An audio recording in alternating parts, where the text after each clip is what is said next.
Chapter 19, slides 1 through 6.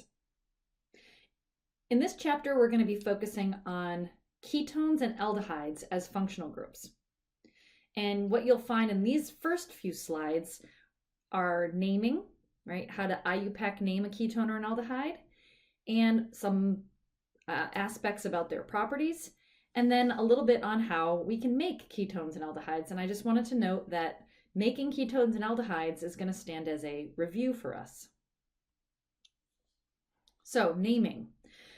I've listed here a bunch of common ketones and aldehydes and a couple carboxylic acids, just to give you an idea about some of the more simpler compounds that contain a carbonyl.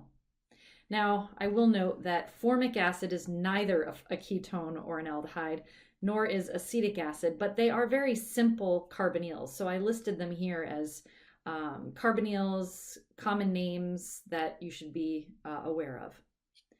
The simplest aldehyde you could possibly make is when you have a carbonyl and it's flanked by 2 hydrogens rather than just 1, right? So formaldehyde, which is used to preserve things, and also smells really bad and is pretty toxic, is the simplest aldehyde known. The next most simplified aldehyde has 1 methyl group on the side and a hydrogen on the right. And again, remember that what makes an aldehyde is when you have a carbonyl, it has to have at least 1 hydrogen on one of its sides. And that is indeed the case for acetaldehyde. The simplest ketone possible is acetone. Again, we have the carbonyl and it's flanked by the carbons on either side. And the simplest carbons being CH3 and CH3, this makes it acetone. So altogether, these are, I'd say, the smallest and simplest carbonyls we can form. So just be aware of these common names. IUPAC naming, however, follows all that we've learned so far, finding the longest parent chain, and simply understanding that aldehydes end in al, and ketones end in one. There's a band that notoriously plays at some of our chemistry conferences, and the name of the band is Aldehyde and the Ketones. I think it's one of the most brilliant names you could ever ask for a group of musicians who play at chemistry events. Anyway, aldehydes, if you have a longest parent chain, in this case two carbons, start your numbering at the aldehyde. So this would be an eth, 2 carbons, an, ethane, and because it has an aldehyde at carbon 1, it's an ethanal. Now you could put 1 ethanal or ethan 1 al, either way, but when the aldehyde, which has to have a hydrogen at the end, right, is the group at 1, which it most likely will be, you don't need to put the 1 in there. Again, think about it. Your aldehyde always has to have a hydrogen, so the parent chain can't continue on the other side. So therefore, aldehydes tend to be at the end of a parent chain. Here we have carbon 1, 2, 3, 4. The aldehyde takes precedence over the chlorine, so it's 4-chloro-butanal. Notice again, I didn't have to write the 1. How about ketones? Well, ketones have carbons on either side, so the carbonyl can be anywhere on the chain. So you've really got to put a number to it. This is carbon 1, 2, 3, 4, 5, 6, 7. I have no idea why it says pentanone. It should be 2 heptanone. I guess it's just making sure you're paying attention. How about the next one? We've added a little bit of some more substituents. We could start naming it left to right, numbering the parent chain, or from right to left. The longest parent chain is definitively here. And the ketone is closest to this end, so I'm going to start numbering on this side. And this too is a hept. 3-heptanone. So you can see that right here, 3-heptanone. So you have a 4-chloro and a 6-methyl. Chloro, because it's C, comes before M, so you put it in alphabetical order. 4-chloro, 6-methyl, 3-heptanone. And that's about as difficult as we're going to get, and we're going to see IUPAC naming-wise. How about properties of ketones and aldehydes? Well, let's take a closer look at the geometry and the orbitals of a carbonyl. The carbon-oxygen, I'm going to draw it on its side. There's the carbonyl. Understand, if I try to draw this orbitally, there's a sigma bond and a pi bond. Around the carbon are the 3 sigma bonds. The carbon is sp2 hybridized. It has 3 sp2 orbitals. That's what comprise the sigma bonds. The pi bond is made up of unhybridized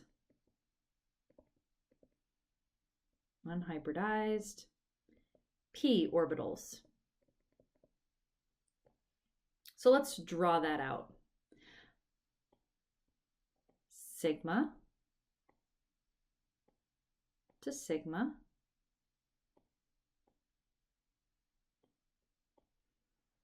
Okay, so we have a trigonal planar carbon. We can see that listed right here. The carbon is sp2 hybridized and trigonal planar. And the p orbitals are what overlap to make the pi bond. This is a polarized bond, vector-wise. So it's a polar bond, therefore it has an effect on the intermolecular forces of ketones and aldehydes. So relative, when you're comparing them to hydrocarbons, relative to hydrocarbons, the boiling points and melting points of ketones and aldehydes tend to be higher than hydrocarbons. Why? They have a dipole. Dipole-dipole interactions. Relative to solubility, the dipole helps. However, once the carbons flanking the carbon, so if you had acetone, that's just 2 methyls on either side. Put acetone in water, and what you'll find is that it's miscible. Water and acetone do not form 2 layers. They actually dissolve within one another. They're miscible. But once the number of carbons flanking your ketone or aldehyde become long and hydrocarbon-like, the more fatty or lipid-like it becomes, and the less soluble in water it becomes. And the number you're looking at is around 6. Once you extend those carbon frameworks past 6 carbons, it starts becoming very insoluble in water. There's only so much the dipole can do. Again, there's no hydrogen bonding, so once you get past 6 carbons, it tends to not be soluble in water. All right, so this is really important to understand, that it is a polarized bond, as I showed you in the dipole, right? This is a polarized bond. Therefore, you have a very electronegative oxygen and a very electropositive carbon. When you compare this to, say, a carbon-carbon double bond, when we did carbon-carbon double bond chemistry, we had to think about regioselectivity. You know, did you open it one way and put the carbocation on the left, or did you open it the other way and put the carbocation on the right? Right? We had to consider it. Why? Well, because carbon-carbon double bonds don't really have a strong dipole, so it was possible to open up the pi bond in either direction. This is impossible. There's no choice in regioselectivity when you're dealing with the attack on a carbonyl. Why? Because the polarity of this bond is always going to break towards the polarized, more electronegative direction. So if you were to draw a resonance structure This is the only resonance structure you could draw for this pi system. Remember way back, if you go back to the resonance chapter and look, an isolated double bond does not have any resonance. There's no resonance structure.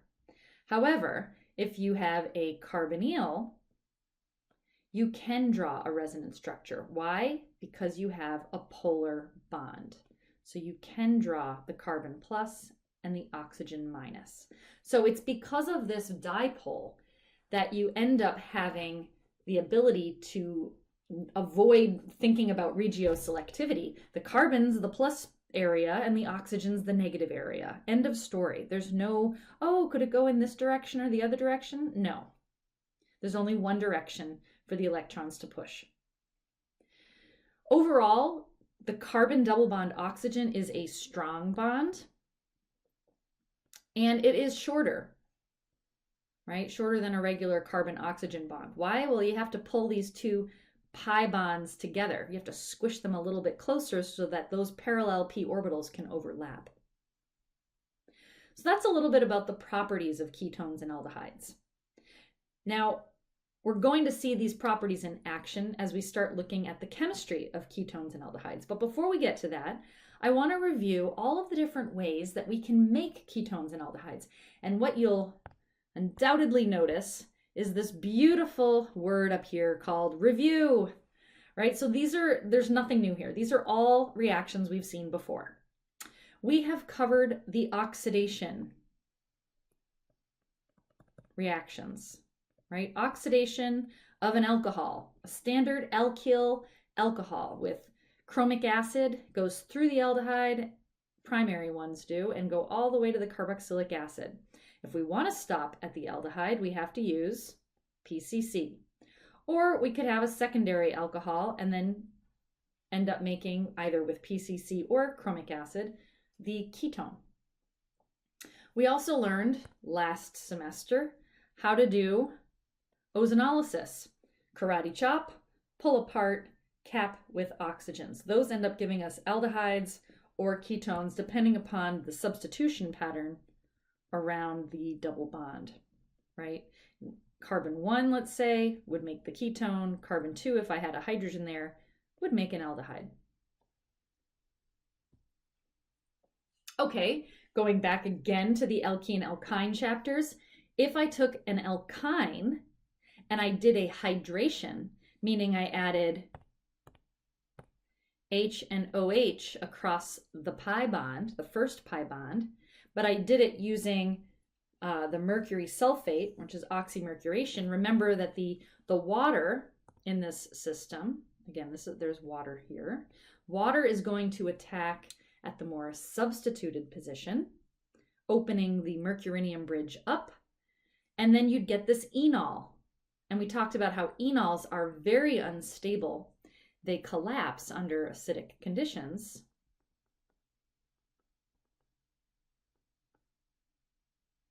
To give us the carbonyl. Wherever the oxygen is where the carbonyl will form. So this is just an acid-base tautomerization.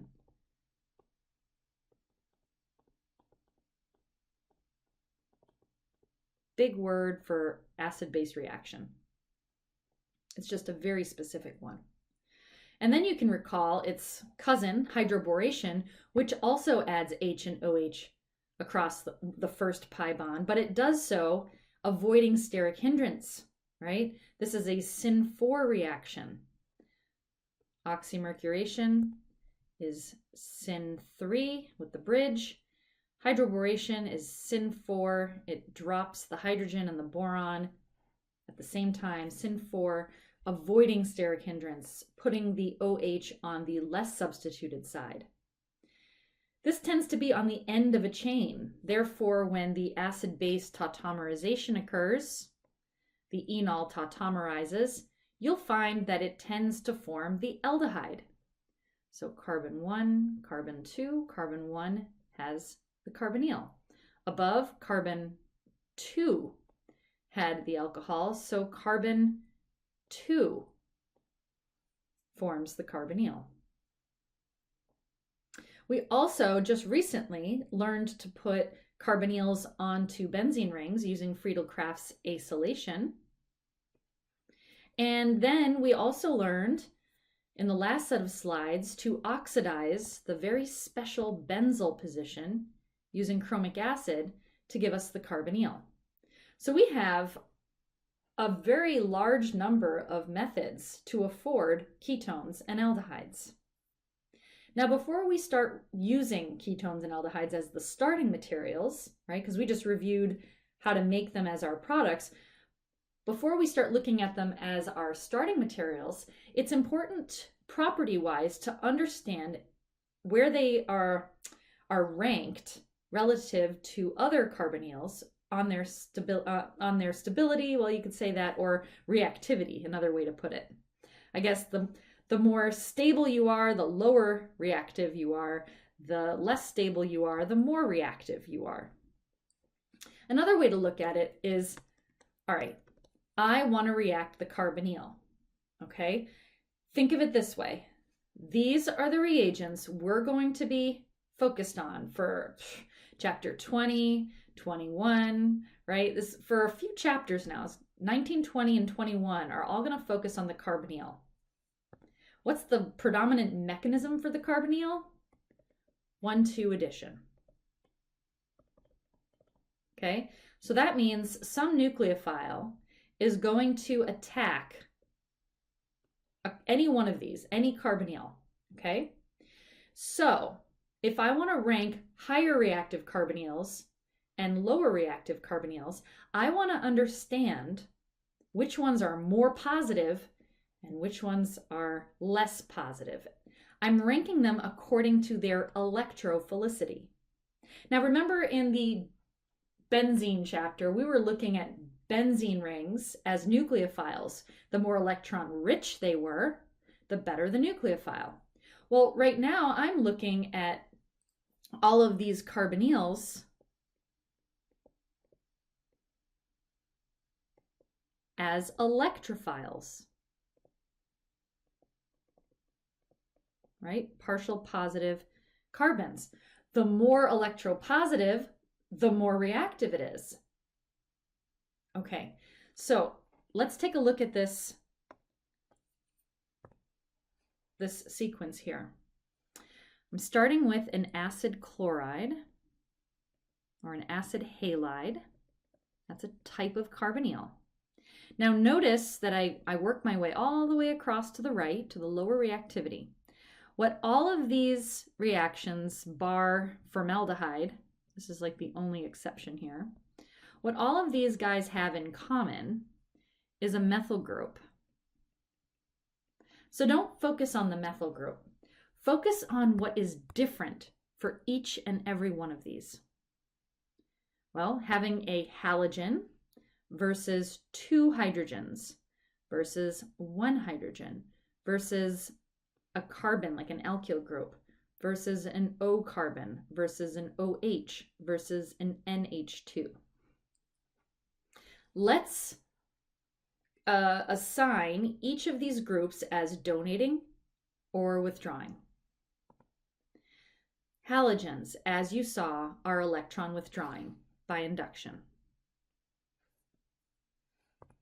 So we're going to write electron withdrawing group.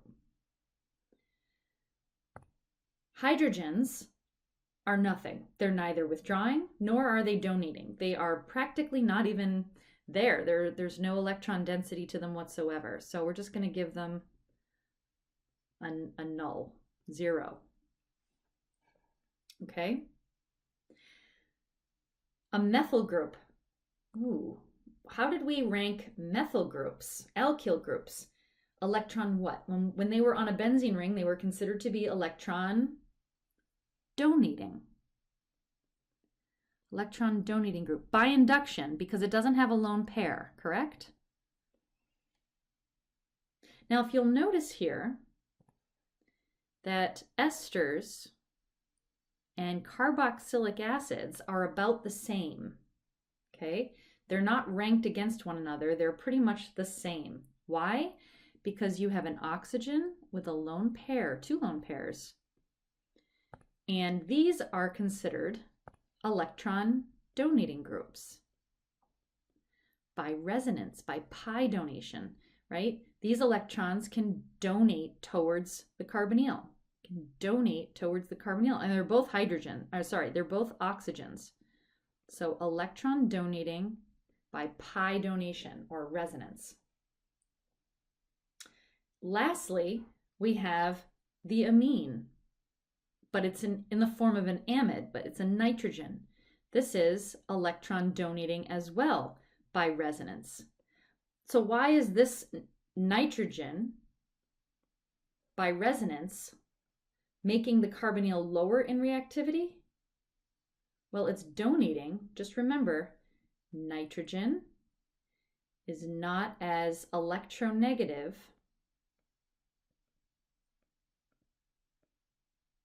than oxygen, right? Nitrogen is less electronegative than oxygen, which means that nitrogen is less greedy. If it's less greedy, it's more donating, it's more giving. So the donating nature, the pi donation by nitrogen, is much more giving than oxygen. Therefore, it's a better donator. Okay? All right, so what do these groups have an effect on the carbon next door? Well, if you have a withdrawing group, you're withdrawing electron density from the carbon it's attached to, so you make that carbon very deficient in electron density. So let me just use a partial symbol to say that that carbon is very electropositive. Okay? The aldehyde is also very electropositive because it has nothing donating electron density towards it. Once you go to an aldehyde, typical aldehyde, where at least it has one donating group off of it, you diminish it a little bit. Not by a whole heck of a lot, though. Okay, and what you're going to find is that things get more sterically hindered, but more so, the carbon becomes less and less positive. As the donating group donates more and more electron density,